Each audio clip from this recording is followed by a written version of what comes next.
بھوک اللہ کے خزانوں میں سے ایک خزانہ ہے۔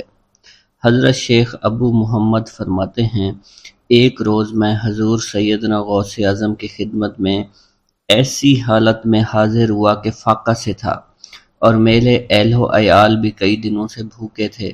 میں نے آپ کی خدمت میں سلام عرض کیا تو آپ نے میری دلی کیفیت کو بھانپتے ہوئے فرمایا، اے جونی، بھوک اللہ تعالیٰ کے خزانوں میں سے ایک خزانہ ہے، اور اللہ عز و جل جس کو دوست رکھتا ہے اس کو فاقہ کی نعمت عطا فرما دیا کرتا ہے۔ حضرت شیخ زین الدین فرماتے ہیں، ایک مرتبہ میں اور ایک میرا دوست حج کی ادائیگی کے بعد بغداد شریف آئے۔ بغداد شریف میں ہم کسی کو جانتے نہیں تھے اور ہمارے پاس صرف ایک قبضہ کمان تھی، جسے فروخت کر کے ہم نے کچھ چاول خریدے اور انہیں پکایا۔ ہم ان چاولوں سے سیر نہ ہو سکے اور نہ ہی ہمیں کوئی لطف محسوس ہوا۔ بعد ازاں ہم حضور سیدنا غوث اعظم کی محفل میں حاضر ہوئے تو آپ کچھ کلام فرما رہے تھے۔ ہمیں دیکھتے ہی آپ نے اپنا کلام قطع کر لیا اور فرمانے لگے، حجاز مقدس سے کچھ مہمان آئے اور ان کے پاس قبضہ کمان کے سوا کچھ نہ تھا، جسے انہوں نے فروخت کر کے چاول خریدے اور انہیں پکا کر کھایا، لیکن نہ ہی وہ سیر ہوئے اور نہ ہی لطف اندوز۔ حضرت شیخ زین الدین ابو الحسن علی بن ابو طاہر ابراہیم انصاری فرماتے ہیں، ہم نے جب حضور سیدنا غوث اعظم کا یہ کلام سنا تو ہم نہایت حیران ہوئے۔ محفل کے اختتام پر آپ نے دسترخوان بچھوایا۔ میں نے آہستگی سے اپنے دوست سے اس کی پسندیدہ چیز کے متعلق پوچھا تو اس نے کہا، حلوہ کھانا چاہتا ہے، اور میرے دل میں اس وقت شہد کی خواہش پیدا ہوئی۔ ابھی یہ سب کچھ ہمارے دلوں میں ہی تھا کہ حضور سیدنا غوث اعظم نے اپنے خادمین کو حکم دیا، جاؤ حلوہ شہد لے آؤ۔ خادمین نے حکم کی، تعمیل کی اور حلوہ اور شہد ہمارے سامنے لا کر رکھ دیا۔ آپ کا اس طرح ہمارے دلوں کی بات پر مطلع ہونے سے ہم حیران رہ گئے۔ حضرت ابو حفص عمر بن صالح بغدادی ایک مرتبہ اپنی اونٹنی کو ہانکتے ہوئے حضور سیدنا غوث اعظم کی خدمت میں حاضر ہوئے۔ عرض کرنے لگے، حضور، میں حج کے لیے بیت اللہ شریف جانا چاہتا ہوں، مگر میری یہ اونٹنی میرا ساتھ دینے کے قابل نہیں ہے، اور فی الحال میرے پاس کوئی دوسری سواری بھی نہیں ہے۔ آپ نے اس اونٹنی کی پشت پر ہاتھ پھیرا۔ اس کے بعد حضرت ابو حفص عمر بن صالح بغدادی نے اس اونٹنی کو ایڑی لگائی تو وہ اونٹنی بیت اللہ شریف تک بھاگتی ہی چلی گئی اور کوئی دوسری سواری اس کے قریب نہیں پہنچ سکی۔ حضرت ابو حامد فرماتے ہیں، میں ایک مرتبہ بغداد شریف میں حضور سیدنا غوث اعظم کی خدمت میں حاضر ہوا اور اپنا مصلی آپ کے نزدیک بچھا کر بیٹھ گیا۔ آپ نے مجھ سے فرمایا، اے حامد، تم عنقریب بادشاہوں کے دسترخوان پر بیٹھو گے۔ چنانچہ جب میں حران واپس پہنچا تو سلطان نور الدین زنگی نے مجھے اپنے پاس رہنے پر مجبور کر دیا اور مجھے اپنا مصاحب خاص مقرر کر دیا اور ناظم اوقاف مقرر فرمایا۔ حضرت شیخ ابو المظفر اسماعیل سے منقول ہے کہ ایک مرتبہ حضرت شیخ الہیتی بیمار ہو گئے۔ حضور سیدنا غوث اعظم ان کی عیادت کے لیے تشریف لائے۔ آپ نے ان کے نزدیک کھجور کے 2 درخت دیکھے جو 4 سال سے خشک تھے اور ان پر پھل نہیں آتا تھا۔ آپ نے ان درختوں کے نیچے بیٹھ کر وضو کیا اور 2 رکعت نماز ادا فرمائی۔ کچھ دن گزرنے کے بعد ان درختوں پر پھل لگ گئے اور وہ دوبارہ سے سرسبز و شاداب ہو گئے۔ جھولی کو میری بھر دو ورنہ کہے گی دنیا، ایسے سخی کا منگتا پھرتا ہے مارا مارا۔ مولانا عبد الرحمن جامی فرماتے ہیں، حضور سیدنا غوث اعظم کا ایک مرید آپ کے ہمراہ مسجد کی جانب جا رہا تھا۔ جمعہ کا دن تھا۔ اس دن کسی بھی شخص نے آپ کو دیکھ کر نہ سلام کیا، نہ ہی کچھ توجہ فرمائی۔ اس مرید کے دل میں خیال آیا کہ پہلے تو آپ جمعہ کی نماز کی ادائیگی کے لیے بڑی مشکل سے لوگوں کے ہجوم میں سے ہوتے ہوئے مسجد کی جانب تشریف لے جایا کرتے تھے، اور آج کوئی شخص بھی آپ کو سلام نہیں کر رہا ہے اور نہ آپ کے نزدیک آ رہا ہے۔